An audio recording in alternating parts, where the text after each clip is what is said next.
In 1948, government nationalised education, the nationalists nationalised education, and it took away a lot of diversity in our education. And what we see in a gathering like this is that the private is coming back, making a contribution, that different groups are assisting and so on, so we're getting a much more diverse, and I think one could argue probably a stronger system.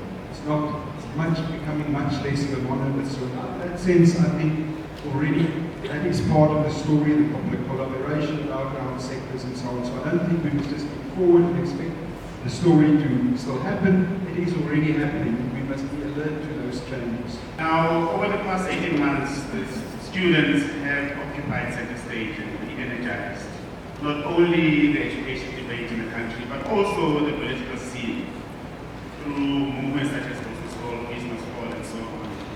And in doing so, they've basically they've taken power away from the politicians and adults and people who thought that they could actually dictate the agenda top down.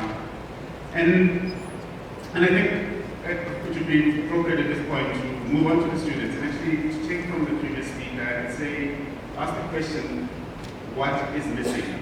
I found it quite interesting that the basic constructs or the intricate details of the Bantu education system were never dealt with. They were never transformed. They were not decolonised.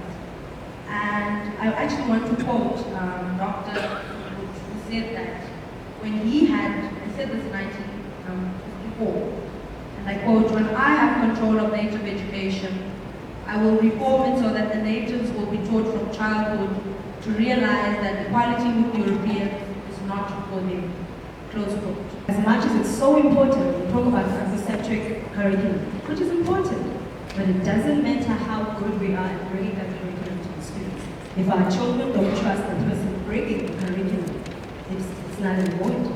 Because if you look at, it's the first time walking into the classroom and walking into a high school, that's where I work. But those boys that are more interested into why does his hair look like that? Why does he talk like that? How many girlfriends does he have? Before you even say anything, they're going to look at the way you dress, the way you talk, the way you walk. So for them to trust you, they want to know, who is this person? We were saying in our leadership workshops, you can't trust the message until you trust the message. We so into this debate around maintaining and protecting democratic institutions, whether it be protecting the office of the public protector or the public broadcaster.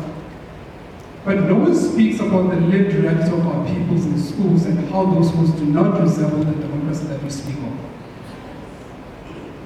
And from what we are able to see as interacting with young activists in and around the country is that they're saying one message and one message is coming out is that we will not defend a democracy that abandons us in poverty.